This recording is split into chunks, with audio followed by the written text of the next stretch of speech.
Hi everyone, welcome back to miss mathematics Tamil.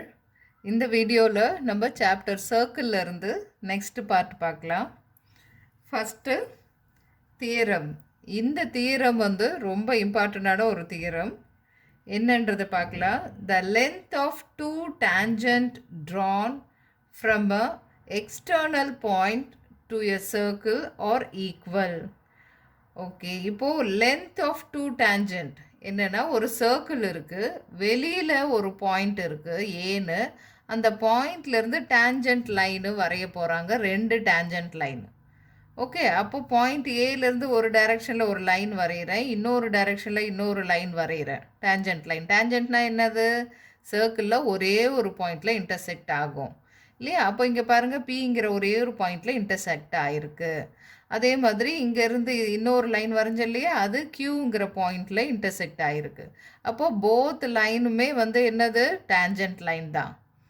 கரெக்டாக? அப்போது என்ன சொல்கிறாங்கன்னா, இந்த மாதிரி ஒரு சர்க்கிளுக்கு வெளி பக்கத்தில் ஒரு பாயிண்டில் இருந்து நம்ம டேஞ்சன்ட் லைன்ஸ் வரையும் போது, அப்போது அந்த பாயிண்ட் மீட் பண்ணுது இல்லையா, அந்த பாயிண்ட்டுக்கு ரெண்டுத்துக்கும் இருக்கிற டிஸ்டன்ஸ் விச் மீன்ஸ் ஏக்யூவும் ஏபியும் ஈக்குவலாக இருக்கும் அப்படின்னு சொல்லிட்டு சொல்கிறாங்க. ஓகே, இந்த தியரம் இம்பார்ட்டன்ட்டு. இதை பேஸ் பண்ணி உங்களுக்கு கன்ஸ்ட்ரக்ஷன் சாப்டர்லேயும் இதை பேஸ் பண்ணி உங்களுக்கு இருக்குது. இதை பேஸ் பண்ண சம்ஸு நிறைய இருக்குது, இம்பார்ட்டண்டான சம்ஸு. அதனால் நல்லா கவனமாக இதை படிக்கணும். ஓகேவா? கிவன் என்னென்ன இதில் தியரத்தில் கொடுத்துருக்காங்க. நான் ஏற்கனவே சொல்லியிருக்கேன், தியரம் மாதிரி ப்ரூஃப்னு கேட்டிருந்தாங்கன்னா கிவன், நம்ம என்ன ப்ரூவ் பண்ணணும், கன்ஸ்ட்ரக்ஷன்ஸ் ஏதாவது இருக்கா அப்படிங்கிறது, அப்புறம் ப்ரூஃப் அப்படின்னு ஸ்டெப் பை ஸ்டெப்பாக நம்ம போட்டால் கரெக்டாக மார்க் ஃபுல் மார்க் வாங்க முடியும். Okay, so given AP and AQ are two tangents. Yes, அதான் தியரத்தில் சொல்லியிருந்தாங்க. ஏபி ஏக்யூன்னு two tangents from a point A to a circle. இந்த சர்க்கிளுக்கு இது ரெண்டுமே டேஞ்சன்ட் லைனு அப்படின்னு கொடுத்தாச்சு. அப்போ நம்ம என்ன ப்ரூவ் பண்ணணும்? இந்த தேரத்தில் என்ன சொல்லியிருக்காங்க? அப்படி வரைஞ்சிங்கன்னா இந்த ஏபி ஏக்யூங்கிறது ரெண்டுமே ஈக்குவலு அப்படின்னு சொல்லிட்டு நம்ம ப்ரூவ் பண்ணணும். ஓகே, ஸோ கன்ஸ்ட்ரக்ஷன் நம்ம என்ன பண்ண போகிறோம்?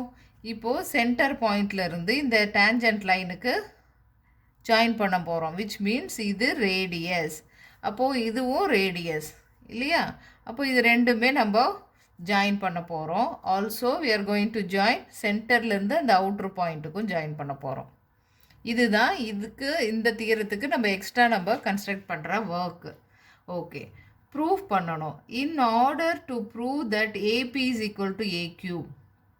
சரி, ஏபியும் ஏக்யூவும் நீங்கள் ப்ரூவ் பண்ண சொல்கிறீங்க.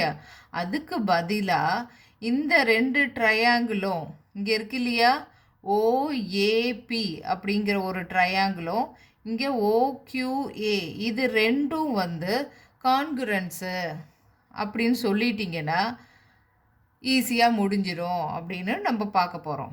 ஓகே, இங்கே நல்லா பாருங்கள். In order to prove that ஏபியும் ஏக்யூவும் ஈக்குவலு அப்படின்னு நீங்கள் சொல்கிறதுக்கு பதிலாக இந்த ரெண்டு ட்ரையாங்கிளுமே கான்குரன்ஸுன்னு சொல்லிட்டீங்கன்னா அதே தான், இன்டைரக்டாக இது ரெண்டும் ஈக்குவலுன்னு நம்ம சொல்ல போகிறோம். ஓகே, அப்போது ப்ரூவ் தட் இந்த ரெண்டு ட்ரையாங்கிளும் கான்குரன்ஸ்னு இங்கே எழுதியிருக்கேன். Okay, we know that a tangent at any point of the circle is perpendicular to the radius through the point of contact. அப்போது எந்த சர்க்கிளில் வரையக்கூடிய டேஞ்சன்ட் லைன் எல்லாமே அந்த பாயிண்ட் ஆஃப் கான்டாக்டில் இருந்து சென்டருக்கு வரையக்கூடிய அந்த ரேடியஸ் பர்பெண்டிகுலராக தான் இருக்கும் அப்படின்னு ப்ரீவியஸாகவே நம்ம ஒரு தியரம் படிச்சிருக்கோம். ஸோ அப்போ இது பர்பெண்டிகுலராக இருக்குன்னா இங்கே 90 டிகிரி வரும் இல்லையா? அப்போ இந்த ட்ரையாங்கிள் என்னது? இந்த இடத்துல ரைட் ஆங்கிள் ட்ரையாங்கிள். சரியா? ஓகே, அடுத்தது OP perpendicular AB and OQ perpendicular AQ. அப்போ ஓபிங்கிற லைன் ஏபிங்கிற டேஞ்சன்ட்டுக்கு பர்பெண்டிகுலராக இருக்குது ஒரு பாயிண்ட். அடுத்தது ஓக்யூ, இங்கே ஒரு ரேடியஸ் வரைஞ்சோம் இல்லையா, இந்த ரேடியஸ் ரெண்டாவதாக வரைஞ்சிருந்த இந்த டேஞ்சன்ட் லைனுக்கு பர்பெண்டிகுலரு அப்படின்னு நம்ம சொல்லியிருக்கோம். ஸோ தட் இங்கே ரெண்டு இடத்துலையுமே 90 டிகிரி ஆங்கிள், பிங்கிற இடத்துலையும் சரி கியூங்கிற இடத்துலையும் 90 டிகிரி. ஓபியும் ஓக்யூவும் என்னது? ரேடியஸ். நம்ம என்னென்ன பாயிண்ட்லாம் சொல்கிறோம் பாருங்கள். இந்த இடத்துல ரெண்டும் மேக் பண்ணுற ஆங்கிள் ஈக்குவலாக இருக்குது. Point number 1. 2 பாயிண்ட் நம்பர் 2 பார்த்தீங்கன்னா இந்த சைடு ரேடியஸ், இதுவும் ரேடியஸ், அதுவும் ஈக்குவல். ஓகே, நெக்ஸ்ட்டு இந்த போர்ஷன் பாருங்கள். ஓஏங்கிறது ரெண்டு ட்ரையாங்கிளுக்கும் காமனாக இருக்கிறதுனால இந்த ட்ரையாங்கிள் எடுத்துக்கிட்டிங்கனாலும் ஓஏ சேமு தான், இல்லை ஓக்யூஏ எப்படி எடுத்துக்கிட்டாலும் ஓஏன்றது காமன் ஃபார் போத் ட்ரையாங்கிள்ஸு. அப்போ நம்ம என்ன பண்ணலாம், சைடு ஆங்கிள் சைடு இல்லையா, இந்த இடத்துல சைடு வந்து ஈக்குவலாக இருக்குது, இன்னொரு சைடும் ரெண்டு ட்ரையாங்கிளுக்கும் ஈக்குவலாக இருக்குது, ஒரு இடத்துல ஆங்கிளும் ஈக்குவலாக இருக்குன்னா அப்போ மூணாவதாக இருக்கிற இந்த சைடும் ஈக்குவலாக இருக்கும் அப்படின்றத நம்ம சொல்லலாம் இல்லையா. அப்போ இந்த ரெண்டு ட்ரையாங்கிளும் கான்குரன்ஸு தானே. அப்போ கான்குரன்ஸாக இருந்துச்சுன்னா அப்போ மூணாவதாக இருக்கிற இந்த side which means AB equal to AQ, இது ரெண்டும் ஈக்குவலு. அப்போ நம்ம ப்ரூவ் பண்ண வேண்டியது வந்து இங்கே வந்துடுச்சு இல்லையா. Hence proved. ஓகே, நல்லா கவனிச்சுக்கோங்க. இங்கே ரெண்டு ட்ரையாங்கிளை நீங்கள் பிரித்து நம்ம பார்க்கும்போது இது ரெண்டும் ரேடியஸு ஈக்குவலாக இருக்குது, இந்த ரெண்டு இடத்துலையும் 90 டிகிரி ஆங்கிள் ஈக்குவலாக இருக்குது. ஏஓங்கிறது ரெண்டு ட்ரையாங்கிளுக்கும் காமனாக இருக்குது. ஸோ தட் அப்போ இந்த மூணாவதாக நம்ம பேசக்கூடிய அந்த ரெண்டு சைடுமே வந்து ஈக்குவலாக இருக்கும். அதுதான் இங்கே இப்போ சொல்லியிருக்காங்க தியரமில். வெளியிலேருந்து சர்க்கிள்லேருந்து வெளியிலேருந்து ஒரு பாயிண்ட்லேருந்து இந்த டேஞ்சன்ட் லைன் வரைஞ்சாக்கா அது சேம் லென்த்தில் தான் இருக்கும் அப்படிங்கிறது தான் ப்ரூவ் பண்ண சொல்லியிருக்காங்க. நம்ம இங்கே ப்ரூவ் பண்ணியிருக்கோம். ஓகேவா. அப்போ இதை பேஸ் பண்ணி சம்ஸ் வந்தது அப்படின்னாக்கா நம்ம இந்த தீரத்துலேருந்து யூஸ் பண்ணோம் அப்படின்னு மென்ஷன் பண்ணிவிட்டு டைரெக்டாக நம்ம போட்டுட்டு போகலாம். சம்மு பார்க்கலாம். Circle touches all the four sides of a quadrilateral ABCD. Prove that AB plus CD equal to BC plus DA. Okay, என்ன சொல்லியிருக்காங்க, சர்க்கிள் வந்து ஒரு குவாட்ரிலேட்ரலோட 4 சைடும் டச் பண்ணுது. ஓகே, நம்ம ஒரு குவாட்ரிலேட்ரல் ஏபிசிடி வந்து ஒரு குவாட்ரிலேட்ரல் வரைஞ்சிருக்கோம். இப்போ 4 சைடும் டச் பண்ணுற மாதிரி ஒரு சர்க்கிள் கரெக்டாக அதில் ஃபிட் ஆகிற மாதிரி ஒன்று வரைஞ்சிருக்கோம். ஓகே, அப்போ கொடுத்துருக்கிற குவாட்ரிலேட்ரல் ஏபிசிடி அது 4 சைடும் டச் பண்ணி ஒரு சர்க்கிளை வரைகிறோம். அந்த டச் பண்ண பாயிண்ட்லாம் PQRS அப்படின்னு எடுத்துக்கிறோம். ஓகே, இதுதான் வந்து அவங்க கொஷினில் சொல்லியிருக்கிறது. ஓகே, அப்போது என்ன கேட்டிருக்காங்கன்னா AB plus CD equal to BC plus AD அப்படின்னு சொல்கிறாங்க. அதாவது ஆப்போசிட் சைட்ஸை வந்து ஆட் பண்ணாக்கா ரெண்டும் ஈக்குவலாக இருக்கும் அப்படிங்கிற மாதிரி சொல்கிறாங்க. அதை நம்ம ப்ரூவ் பண்ணணும். ஓகே, இதுக்கு வெறும் வந்து நீங்கள் இந்த பிக்சரை பார்த்த உடனே வேறு ஏதோ சாப்டர்லேருந்து வருதோ அப்படிலாம் ஒன்றும் இல்லை. ஏன் இந்த சர்க்கிள் இதில் ஃபிட் பண்ணி காட்டுறாங்க அப்படின்னு பார்த்தீங்கன்னா, நீங்கள் எல்லா சைடுமே மறைச்சிக்கோங்க. இங்கே இருக்கிற இந்த 3 வேலையுமே 3 பாயிண்ட்டுமே மறைச்சிக்கோங்க. இங்கேருந்து பாருங்கள், சர்க்கிள்லேருந்து ஏபி அண்ட் ஏசின்றது வந்து இந்த சர்க்கிளுக்கு டேஞ்சன்ட் லைனாக ஒரு பாயிண்டில் தானே மீட் பண்ணுது. ஓகேவா. அப்போ ஏஎஸ்ஸும் ஏபியும் ஈக்குவலாக இருக்குன்னு இப்போ தானே தீரம் படித்தோம். ஓகே, அப்போ ஃப்ரம் ஏலேருந்து வரையக்கூடிய லைன் ஏபி அண்ட் ஏஎஸ் வந்து ஈக்குவலு. அதே மாதிரி ஃப்ரம் டி சர்க்கிள்லேருந்து வெளியில் ஒரு பாயிண்ட் டின்னு எடுத்துக்கிறோம். அதுலேருந்து டிஆர் அண்டு டிஎஸ் ரெண்டு டேஞ்சன்ட் லைன் வரைகிறோம். ஸோ தட் இதோட லென்த்து ரெண்டும் ஈக்குவலு. அதை தீரத்துலேருந்து எடுத்துக்கிறோம். அதே மாதிரி தான் சியிலேருந்து வரையக்கூடிய CR and CQ equal, BP BQ equal இல்லையா. இப்போ கரண்ட்டாக படித்தா அந்த தீரம் பேஸ் பண்ணி தான் இதெல்லாம் ஈக்குவல், இதுக்கு பேஸ் பண்ணி ஈக்குவலுன்ட்டு 4ம் எழுத முடியுது. எப்படி 4 வந்துச்சு, ஃப்ரம் ஏன்றதுல 1, பியிலேருந்து சியிலேருந்து டியிலேருந்து நம்ம எழுத முடியும் இல்லையா. அப்போ இதை ஈக்குவேஷன் 1 2 3 4ன்னு எடுத்துக்கிறோம். இது எப்படி எழுதணுன்றதை இங்கே மென்ஷன் பண்ணணும். Tangents draw from an exterior point to a circle are equal in length அப்படின்னு நம்ம தீரம் படிச்சோம் இல்லையா. அதை பேஸ் பண்ணி தான் நான் இப்படி எழுதியிருக்கேன்றதை நீங்கள் மென்ஷன் பண்ணணும். இது இம்பார்ட்டன்ட். வெறும் இப்படியே போட்டுட்டிங்கன்னா நீங்கள் எதை பேஸ் பண்ணி இதை எழுதுனீங்க அப்படின்றது வந்து பேப்பர் கரெக்ட் பண்ணுறவங்களுக்கு தெரியாது. ஸோ இந்த தியரமில் இருந்து தான் அப்படின்னு சொல்லிட்டிங்கன்னா ஓகே, உங்களுக்கு தெரிஞ்சு தான் நீங்கள் அப்ளை பண்ணுறீங்க அப்படின்றது அக்செப்டபுளாக இருக்கும். ஓகே, இப்போ வந்து இந்த 4 ஈக்குவேஷனும் லெஃப்ட் சைடில் ஆட் பண்ணலாம், ரைட் சைடெல்லாம் ரைட் சைடு 4த்தையுமே நம்ம ஆட் பண்ண போகிறோம். ஓகே, இதெல்லாம் லைனாக எழுதிக்கலாம். அதே மாதிரி ரைட் சைடு இதெல்லாம் ஆட் பண்ணலாம். சரி, ஏபி ப்ளஸ் பிபி என்னன்றதை இங்கே போய் பாருங்கள். ஏபி ப்ளஸ் பிபி இது என்னது? அப்போ ஃபுல் லென்த் ஏபி எழுதலாம் இல்லையா? அதே மாதிரி சிஆர் ப்ளஸ் டிஆர் இது என்னது? ஃபுல்லாக டிசின்னு எழுதலாமா இல்லை சிடின்னு எழுதலாமா? எழுதியிருக்கோம். இப்போ இந்த இடத்துல பாருங்கள், இதுவும் இதுவும் தான் காம்பினேஷன், இதுவும் இதுவும் காம்பினேஷனு. ஓகே, அப்போது அதை முதல்ல பக்கத்தில் பக்கத்தில் எழுதிக்கலாம். ஏஎஸ் ப்ளஸ் டிஎஸ், ஏன்னா அடிஷன் தானே எல்லாமே இருக்குது. ஏஎஸ் ப்ளஸ் டிஎஸ், அப்போ அதை வந்து ஏடின்னு நம்ம எழுதுகிறோம். அதே மாதிரி பிக்யூ ப்ளஸ் சிக்யூ, பிக்யூ ப்ளஸ் சிக்யூ வந்து பிசின்னு எழுதிக்கிறோம். அப்போது அது எல்லாமே நீங்கள் மாற்றி எழுதும்போது அவங்க என்ன ப்ரூவ் பண்ண சொன்னாங்களோ அது வந்துடுச்சு பாருங்கள். ஓகேவா? Hence proved. அப்போது இந்த சம்முக்கு இதுக்கு ப்ரீவியஸாக நம்ம படித்த அந்த தீரம் தெரிஞ்சிருந்தால் மட்டும்தான் இதை போட முடியும். ஓகே, 2 மார்க் அப்படி இல்லைன்னா 3 மார்க்கில் இந்த கொஷின் வரும். Minimum 2 marks. இதில் அந்த அளவுக்கு ஜாஸ்தி நம்ம போடுறதுக்கு எதுவும் கிடையாது. அதனால் 2 மார்க்ஸ் மினிமம் இதில் வரும். சரியா? அடுத்த கொஷின் பாருங்கள். If all the sides of a parallelogram, இங்கே சொன்னது குவாட்ரிலேட்ரல்னு சொல்லிட்டாங்க, இங்கே எக்ஸாக்டாகவே சொல்லியிருக்காங்க பேரலோகிராம்னு சொல்லிட்டு.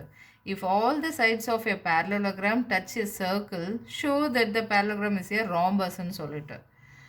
ஓகே, என்னென்ன பண்ணலாம் அப்படின்னு பார்த்தா, let ABCD be a parallelogram such that its sides touch a circle with centre O. Okay, இப்போ இது பேரலோகிராம் இங்கே வரைஞ்சிட்டேன். அதோட 4 சைடுமே டச் பண்ணுற மாதிரி ஒரு சர்க்கிள் வரைஞ்சாச்சு with centre O. We know that the tangent to the circle from an exterior point are equal in the length.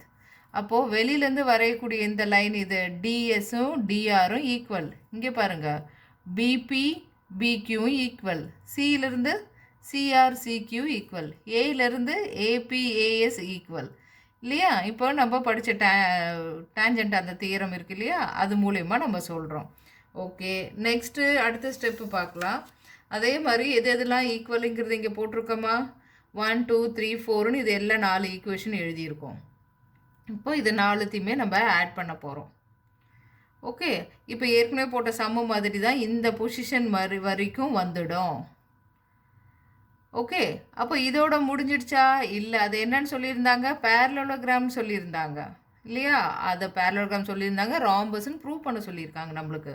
சரி, ஏபிசிடிங்கிறது பேரலோகிராமு, அதனால் ஏபியும் சிடியும் பேரலோகிராம்னா என்னது? ஆப்போசிட் சைட்ஸ் ஈக்குவலாக இருக்கும் அப்படின்னு சொல்லிட்டு இந்த இடத்துல எழுதுகிறோம். இதுவும் இதுவும் ஈக்குவலு அப்படின்னு சொல்லிட்டு AB equal to CD, BC equal to ஏடின்னு சொல்லிட்டு நம்ம சொல்கிறோம். அப்போது இங்கே ஃபைனலாக நம்மளுக்கு ஈக்குவேஷன் 1 இருக்கு இல்லையா? இதில் எங்கெல்லாம் ஏபின்னு இருக்கோ அந்த இடத்துல சிடின்னு எழுதலாம், இல்லைனா எங்கெல்லாம் சிடின்னு இருக்கோ அங்கே ஏபின்னு எழுதலாம். ஓகே, நான் என்ன பண்ணியிருக்கேன், எங்கே சிடின்னு இருக்கோ அங்கே ஏபின்னு எடுத்துகிட்டு போய் போடுறேன். இங்கே பாருங்கள், ஏபி ப்ளஸ் ஏபி. அதே மாதிரி இங்கே எங்கே ஏடின்னு இருக்கோ அந்த இடத்துல பிசின்னு எழுதுகிறேன். அப்போ இந்த இடத்துல பிசி ப்ளஸ் பிசி என்ன வரும்?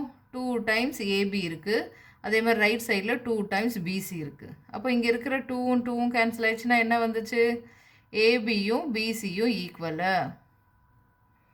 ஓகேவா? அப்போ ஏபியும் பிசி ஈக்குவலாக இங்கே இருக்கிற சைடும் இதுவும் ஈக்குவலுன்னு முன்னாடியே நம்ம பேரலோகிராம் வச்சு சொல்லிட்டோம். இதுவும் இதுவும் ஈக்குவலு, இந்த சைடும் ஈக்குவலுன்னு சொல்லிட்டோம். இப்போது இங்கே கீழே வர்றதும் சைடும் ஈக்குவலுன்னா அப்போ 4 சைடுமே ஈக்குவலாக இருக்குது. அப்போ ஈஸியாக நம்ம சொல்லிட முடியும் 4 sides are equal so that this parallelogram ராம்பஸாக இருக்க முடியும் அப்படின்ட்டு. Hence ABCD is a rhombus. Okay, அப்போ கொடுத்துருக்கிற கொஷின்லேருந்து நம்ம என்ன ஃபைண்ட் அவுட் பண்ணணும், அதுக்கு என்ன ஹெல்ப் தியரம் கிட்டேருந்து எடுத்துக்கணும் அப்படிங்கிறது. தியரம் ஹெல்ப் மூலயமா இது வரைக்கும் போட்டாச்சு. ஓகே, இதுக்கப்புறம் ஸ்டெப்பெல்லாம் எப்படி பண்ணோம்? நம்ம பேரலோகிராமோட ப்ராப்பர்ட்டி தெரியும், ஆப்போசிட் சைட்ஸ் ஆர் ஈக்குவல், அதனால் இப்படி எழுதினேன். இதை ஹெல்ப்பு வச்சு நம்ம இதில் எடுத்துமே சப்ஸ்டியூட் பண்ணோம். அப்போது என்ன வந்தது? கீழே இருக்கிற இந்த சைடும் ஈக்குவலுன்னா அப்போது 4மே ஈக்குவலாக இருக்குது, ராம்பஸ்ன்னு சொல்லிட்டோம். ஓகே, இதுக்கு முன்னாடி போட்ட சம்முக்கும் இதுக்கும் இந்த 2 லைன் மட்டும்தான் டிஃப்ரென்ஸு. சரியா? இப்போது அடுத்தது இந்த சம் பாருங்கள், இது இம்பார்ட்டண்டான சம். இது the radius of the incircle of a triangle is 4 centimeter and the line segment into which one side is divided by the point of contact. என்ன சொல்லியிருக்காங்க? ஒவ்வொரு லைனாக நம்ம படிச்சுட்டு பிக்சரை வந்து கம்பேர் பண்ணி பார்க்கலாம். The radius of the incircle of a triangle. அப்போ என்னதுன்னா ட்ரையாங்கிள்குள்ளே ஒரு சர்க்கிள் இருக்குது. சரியா? அப்போ அந்த ட்ரையாங்கிளோட 3 சைடுமே வந்து இந்த சர்க்கிள் டச் பண்ணியிருக்கு. இங்கே நான் வரைஞ்சிருக்கேன். இந்த சைடு கொஞ்சம் லென்த்தி ஆகிடுச்சு. ஓகே, இப்போ இந்த சர்க்கிள் வந்து ட்ரையாங்கிளோட 3 சைடுமே டச் பண்ணி இருக்கு. அப்போது இந்த சென்டர்லேருந்து அந்த பாயிண்ட்டுக்கு ஜாயின் பண்ணுற அந்த ரேடியஸ் எவ்வளோன்னு சொல்லிட்டாங்க, 4 சென்டிமீட்டர்னு சொல்லிட்டாங்க. ஓகே, நெக்ஸ்ட் என்ன சொல்லியிருக்காங்க, which one side is divided by the point of contact are 6 centimetre. இப்போ என்னென்னா, இப்போ இந்த சைடு பார்த்தீங்கன்னாக்கா இந்த சென்டர்லேருந்து இந்த பாயிண்ட் ஆஃப் கான்டாக்ட்லேருந்து இப்போ இங்கே எடுத்துக்கோங்களேன். இந்த பாயிண்ட் ஆஃப் கான்டாக்ட்லேருந்து இந்த எப்படி போகுதுன்னா ஒரு சைடு 6 சென்டிமீட்டரும் இன்னொரு பக்கம் 8 சென்டிமீட்டரும் வந்து இந்த பாயிண்ட் ஆஃப் கான்டாக்டை பிரிக்குது அப்படின்னு சொல்கிறாங்க. ஓகேவா? இது 6 சென்டிமீட்டர், இது 8 சென்டிமீட்டர். டிட்டர்மைன் த அதர் 2 சைட்ஸ்ன்னு கேட்குறாங்க. ஓகே, அப்போது இங்கே என்ன நம்ம இது பண்ண போகிறோம் அப்படின்னா, வெளியில் இருக்கிற இந்த பாயிண்ட்லேருந்து இது வரைக்கும் 6னா, அப்போ அதே மாதிரி ஏலேருந்து என் வரைக்கும் அதே 6ஆக தானே இருக்கும். இது நான் அப்புறமா எழுதினது. சரியா? எப்படி நம்ம படித்த தியரம்லேருந்து சர்க்கிளில் இருந்தால் அவுட்ரு சைடில் ஒரு பாயிண்ட்லேருந்து வரையக்கூடிய டேஞ்சன்ட் லைனு ஈக்குவல் லென்த்தில் இருக்கும். ஸோ தட் இது 6ன்னு சம்மில் சொன்னீங்க, அப்போ இதுவும் 6 தான். அப்புறம் அடுத்த சைடில் 8 சென்டிமீட்டர்னு பிரிச்சிச்சு இல்லையா? அப்போது சிஎம் வந்து 8னா அடுத்தது சிஎல்லும் வந்து 8 சென்டிமீட்டரு. இப்போ மீதி இருக்கிறத தான் இங்கே ஃபைண்ட் அவுட் பண்ண சொல்கிறாங்க. ஓகே, இப்போ ஃபஸ்ட்டு நம்ம ட்ரா பண்ணிடுறோம், இது எல்லாமே எழுதி முடிக்கிறோம். இது எதெல்லாம் நம்ம ஹெல்ப் எடுத்துக்கலாம் அப்படின்னு பார்த்தா, இங்கே இருக்கிற இந்த 6ஆக இருக்கட்டும், இங்கே போட்ட 8ஆக இருக்கட்டும், நம்ம படித்த தியரம் பேஸ் பண்ணி ஃபில் பண்ணிட்டோம். ஓகேவா? அடுத்தது நம்ம என்ன இது கண்டுபிடிக்கிறதுக்கு எந்த ஒரு டைரக்ட் ஃபார்முலாவோ மற்றதோ எதுவுமே இல்லை. இது ட்ரையாங்கிள், இது சர்க்கிள், அவ்வளோதான். இந்த காம்பினேஷனில் வெறும் இது மட்டும்தான் ஹெல்ப் ஆச்சு. இது எக்ஸுனா இதுவும் எக்ஸு. அதை தாண்டி வேறு எதுவுமே வந்து சர்க்கிள் கிட்ட இருந்து நம்ம ஹெல்ப் எடுத்துக்க மாட்டோம். Come to the point triangle. சரி, ட்ரையாங்கிளை வச்சு என்ன பண்ணலாம் அப்படிங்கிறத பார்க்கலாம். இப்போ பாருங்கள், let O be the incentre of triangle ABC.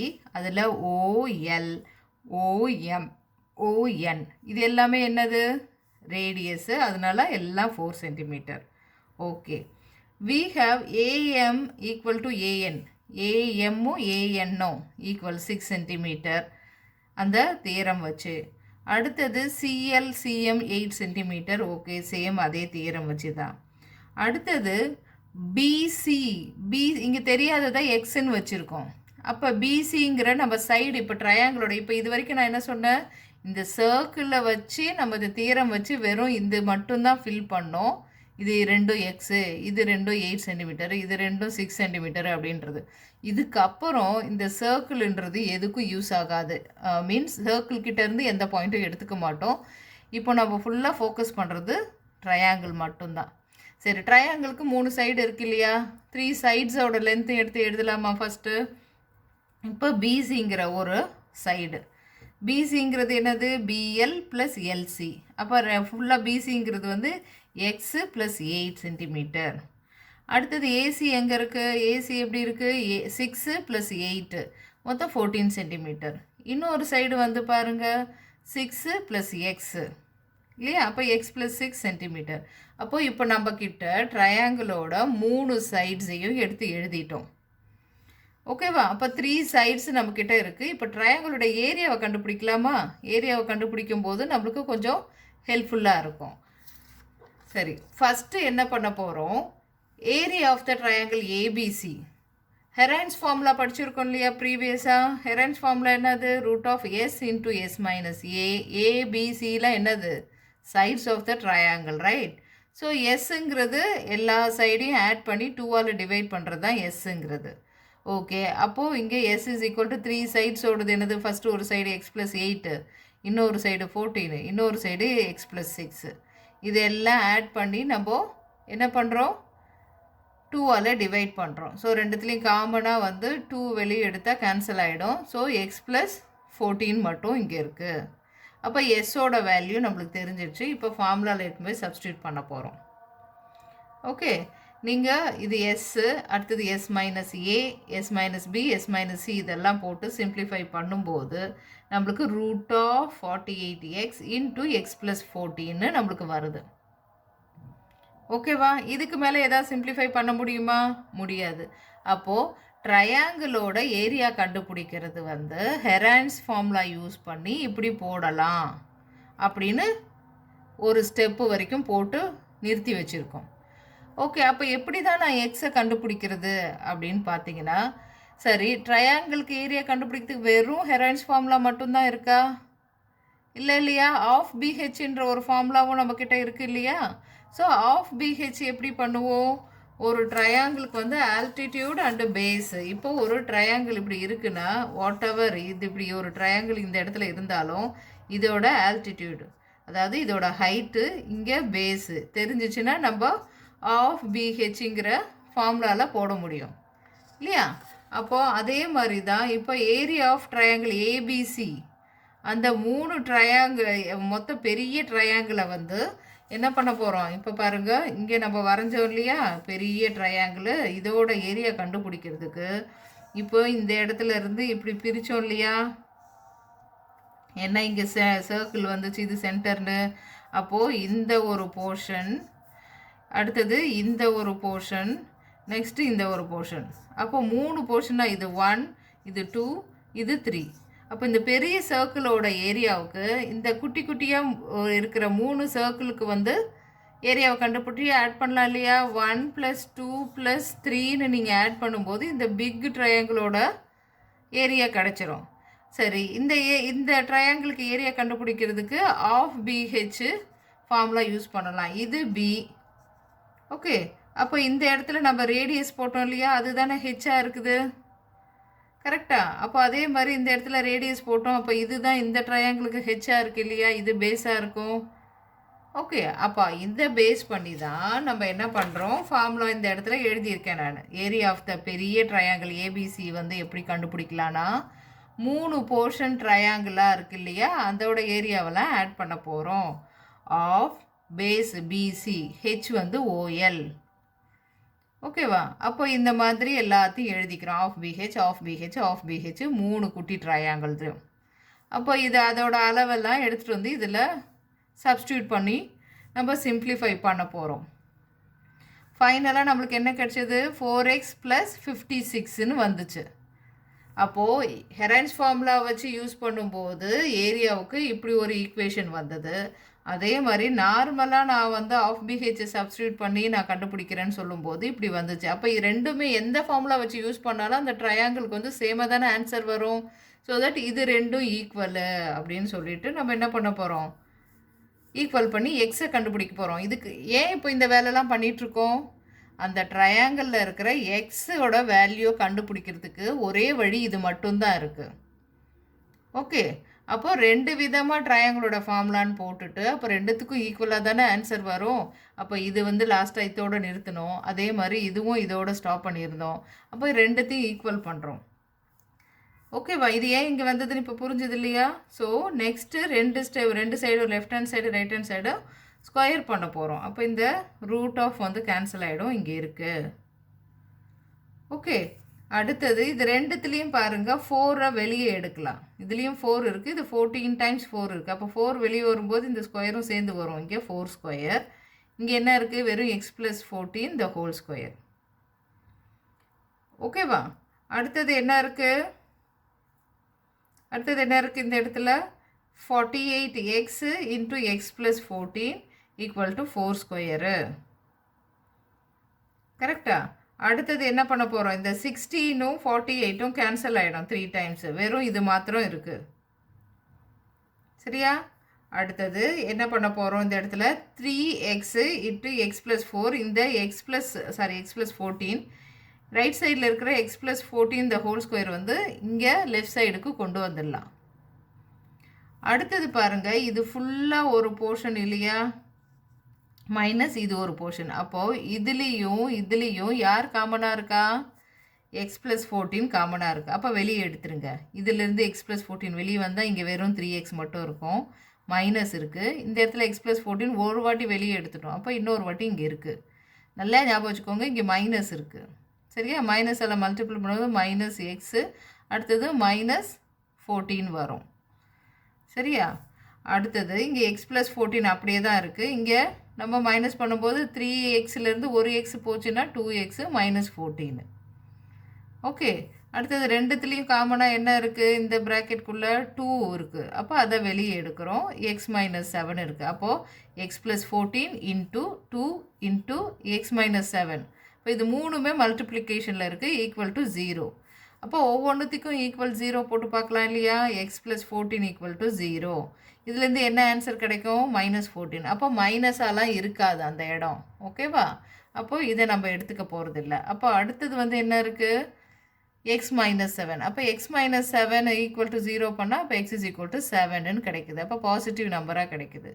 அப்போது இதை எடுத்துகிட்டு போய் தான் நம்ம என்ன பண்ண போகிறோம், அந்த சைடு தேவையானது அதை ஃபைண்ட் அவுட் பண்ண போகிறோம். கொஷினில் அது தானே கேட்டிருந்தாங்க, ஃபைண்ட் த அதர் சைட்ஸுன்னு சொல்லிட்டு. ஸோ பிசிங்கிறது என்னது, எக்ஸு ப்ளஸ் அந்த கீழே என்ன இருந்தது பிக்சரில், எக்ஸு ப்ளஸ் 8ன்னு இருந்துச்சு. அது ஃபுல்லாக சேர்ந்தது தான் பிசி. அப்போ அதை எடுத்துகிட்டு வந்து அங்கே எக்ஸு வேல்யூவை போட்டுட்டு 15. அப்போ அந்த ட்ரையாங்கிளில் அடியில் இருந்த அந்த பிசியோட லென்த் எவ்வளோ, 15 சென்டிமீட்டர். அதே மாதிரி ஏபி இந்த பக்கம் 6 ப்ளஸ் எக்ஸ்ன்னு இருந்துச்சு இல்லையா? அப்போ எக்ஸுக்கு இங்கே எடுத்துகிட்டு போய் சப்ஸ்டியூட் பண்ணிங்கன்னா மொத்தமாக 13ங்கிறது நம்மளுக்கு கிடச்சிருக்கு. ஓகே. அப்போது இந்த சம்மு வந்து ஸ்டார்டிங்கில் உங்களுக்கு ட்ரையாங்கிள்குள்ளே இந்த சர்க்கிள் இருக்கிறத வச்சு அந்த இங்கே 6னா இங்கே 6, இங்கே 8னா இங்கேயும் 8. அதே மாதிரி அந்த டேஞ்சண்ட்டு வச்சு சென்டர்லேருந்து வரையக்கூடிய அந்த ரேடியஸ் வந்து பர்பெண்டிகுலராக இருக்கும். இது மட்டும்தான் ஹெல்ப்ஃபுல்லாக இருந்துச்சு இப்போ நம்ம படித்த தியரம்லேருந்து. அதுக்கப்புறம் நம்ம சைட்ஸு கேட்டிருக்கிறதுனால 2 விதமாக அந்த ட்ரையாங்கிளோட ஏரியாவை ஒன்று வந்து ஹெரான்ஸ் ஃபார்முலா வச்சியும் ஒன்று ஆஃப் பிஹெச் வச்சியும் நம்ம பண்ணுறோம். ஏன் தனித்தனியாக பண்ணுறோன்னா அப்போ தான் நம்ம எக்ஸ் வேல்யூ வந்து கம்பேர் பண்ணி கண்டுபிடிக்க முடியும். ஸோ சப்ஸ்டியூட் பண்ணி நம்மளால் எக்ஸை கண்டுபிடிச்சோம். எக்ஸை கண்டுபிடிச்சிட்டு அப்படியே விட்டுடாதீங்க. கொஷின் என்ன கேட்டிருந்தாங்க, அதர் 2 சைட்ஸை கண்டுபிடிங்கன்னு சொல்லியிருந்தாங்க இல்லையா? அப்போ அதை எக்ஸ் எடுத்துன்னு சப்ஸ்டியூட் பண்ணால் தானே எக்ஸாக்டாக பிசியும் ஏபியும் தெரியும். அப்போது எக்ஸை ஃபைண்ட் அவுட் பண்ணிவிட்டு முடிச்சிடாதீங்க சம்மு, இந்த ஒர்க்கும் பண்ணணும். நீங்கள் இவ்வளோ தூரம் ஃபைண்ட் அவுட் பண்ணிவிட்டு இது நீங்கள் சப்ஸ்டியூட் பண்ணாமல் விட்டுட்டிங்கன்னா உங்களுக்கு வர்ற 5 மார்க்ஸ் கொஷினில் வந்து 4 மார்க்ஸ் தான் போடுவாங்க. இந்த ஒரு சின்ன இந்த ஸ்டெப்புக்காக 1 மார்க் வந்து லூஸ் பண்ண வேண்டியது வரும். ஓகேவா? சரி, இந்த வீடியோவில் பார்த்த சம்ஸ் எல்லாமே வந்து புரிஞ்சிருக்கும்னு நினைக்கிறேன். அடுத்த வீடியோவில் நெக்ஸ்ட் பார்ட் பார்க்கலாம். தேங்க்யூ.